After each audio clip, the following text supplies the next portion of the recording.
Hello everyone, here we are on the 28th of May and I'm just getting ready to stitch today's passage of time. Only one video this week because I'm afraid I've been defeated by the heat. It's a little bit cooler today, so today should be a little bit easier. Now, last month I did this little square here and I did some cretan stitch across the middle. A lot of people wanted to know what it was, so I thought we'd do some cretan stitch today. It's quite easy. It's too hot for anything taxing, so easy is good. So I've just started a new thread here. I'm using a hand-dyed cotton pearl 12 and one or two strands of DMC would be just as good. One of the ways you can stop your squares sort of becoming too sort of samey, you know, if you keep starting in the same point every time, you tend to be led into working in rows or columns, or it's very easy to do the same thing.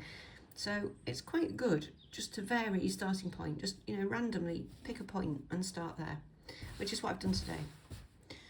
So, and I'm going to do my first line of cretan stitch. I think I'm going to do it as a gentle curve. Now with cretan stitch, you're kind of imagining a central line. That line's imaginary, and you're going to do a little stitch there and a little stitch there, alternately like that, pointing towards this middle line. So you're going to come down there and up there, down there and up there, and your thread goes under the needle. Okay, it's quite straightforward, I'll show you. So let's just start here. So you want your thread somewhere out of the way. I'm going to take a little stitch there and then a little stitch up there, pointing inwards towards that imaginary line, thread under the needle.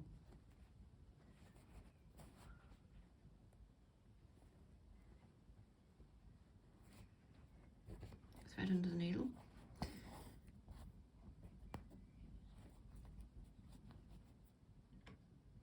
This looks more awkward than it is because I'm trying to keep everything where you can see it, and I'm trying to keep my hands out of the way. But if you can sit and do it with both hands, it'll be much easier.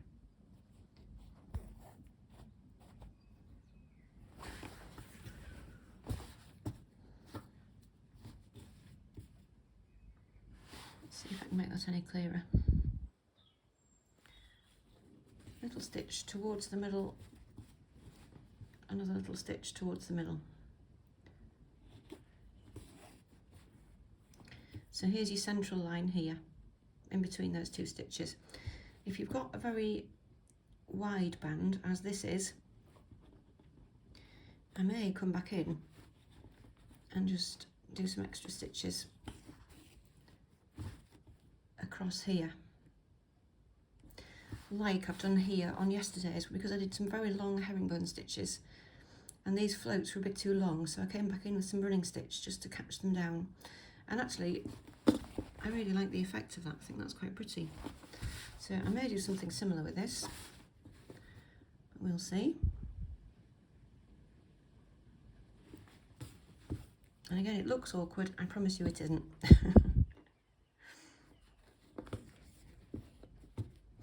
And you can also vary the effect, of course, by doing your stitches close together.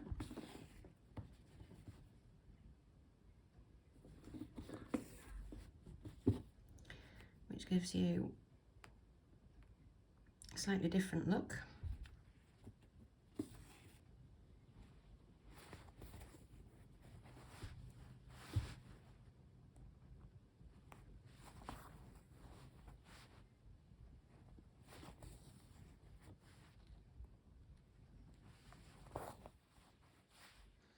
I'm just going to start curving this round a little bit.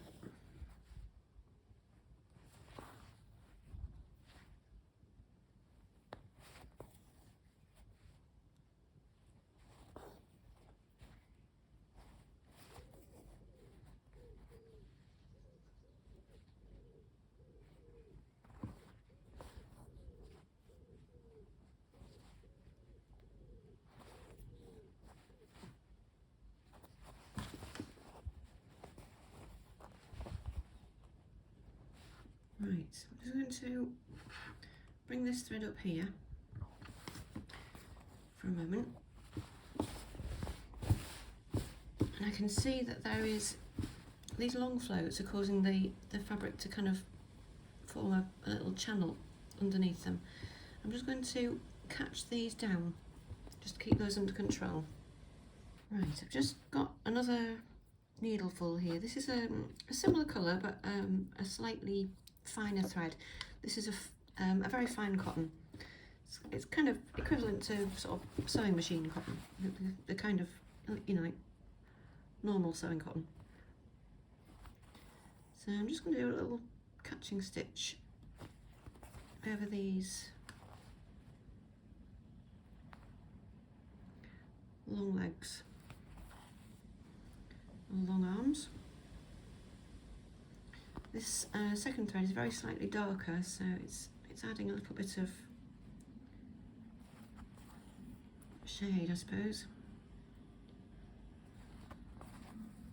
Oh, that's better, isn't it?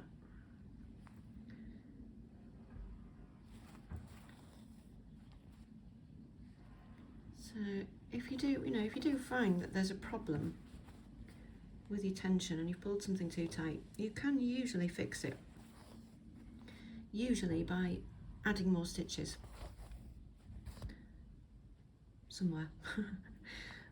It's a matter of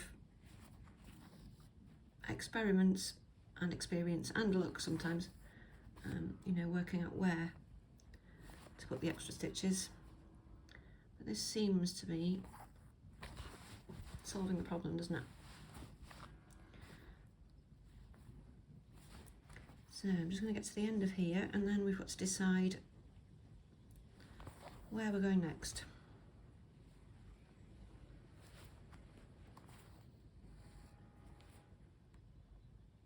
Right, I found I really liked that little, the quality of this very fine line. So I've just added some little straight stitches in between these cretan stitch arms or legs.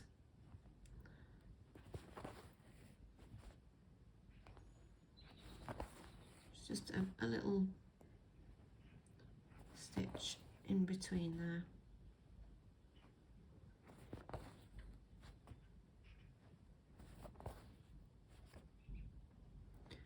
And sometimes that's just how it goes, isn't it? You know, you do something by accident and you like it, so you do it again.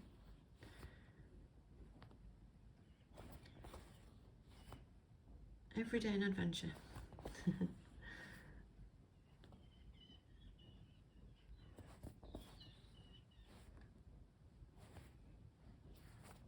Right, there we go, just about out of thread there. I've just come back to this original thread, and I think I'm just going to do the same again. So let's just do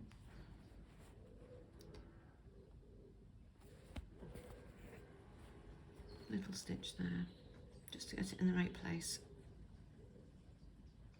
And then what if maybe we go in between these straight stitches.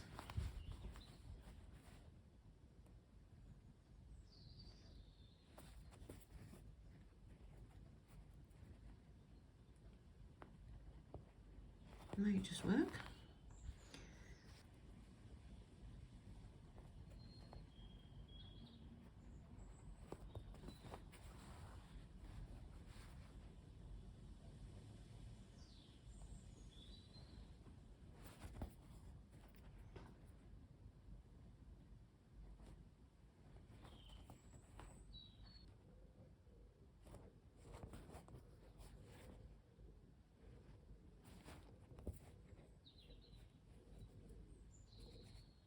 Right, all that's happened, I filled in a bit without you because I forgot to switch the camera back on.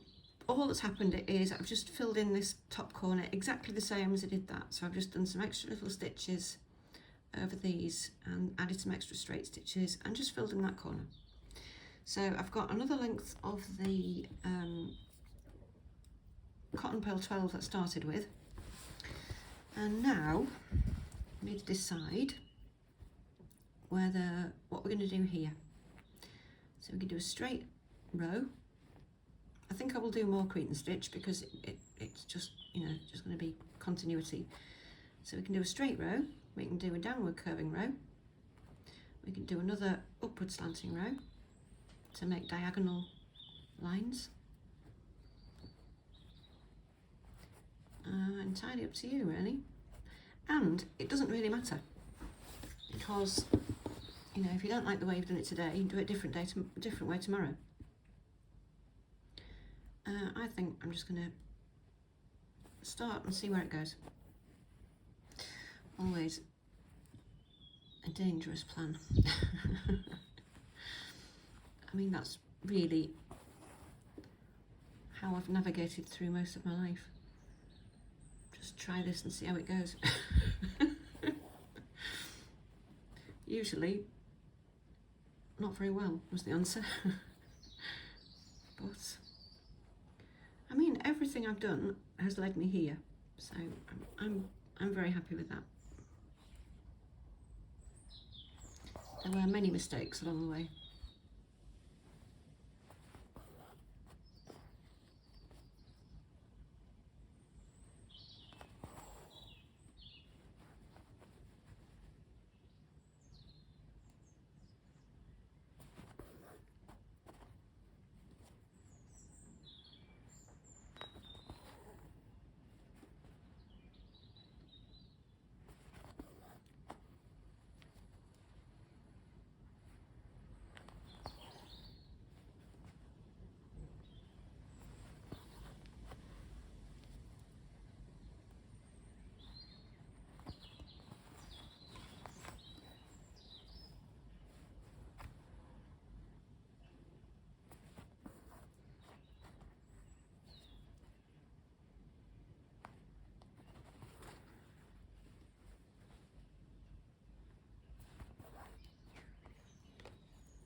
Right, so I've just finished, got to the end of that line, and I've just done some little stitches over these long legs again, and I'm just going to do some little straight stitches between these sections, just for continuity really, and to make it look as if the whole thing's deliberate. I mean, it isn't, but if you repeat certain elements, it looks like it's a design rather than a random collection of stitches, which is what it is.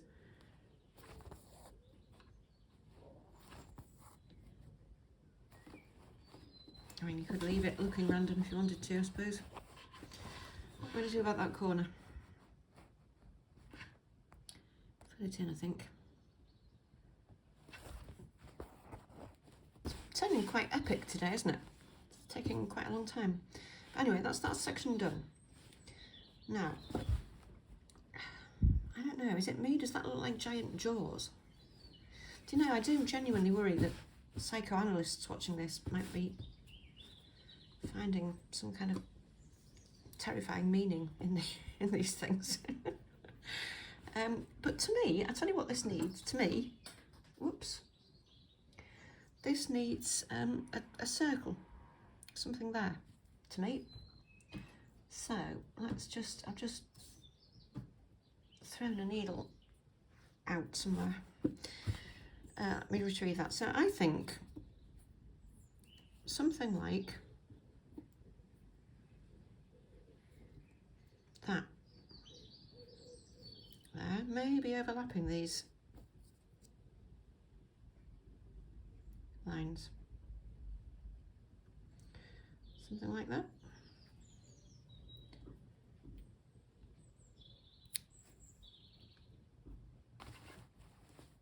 Okay, I've just made a start here on stitching some of this down.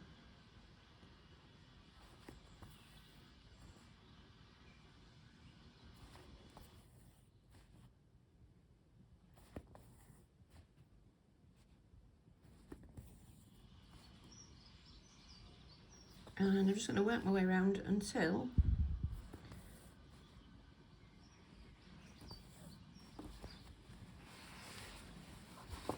it's all quite secure.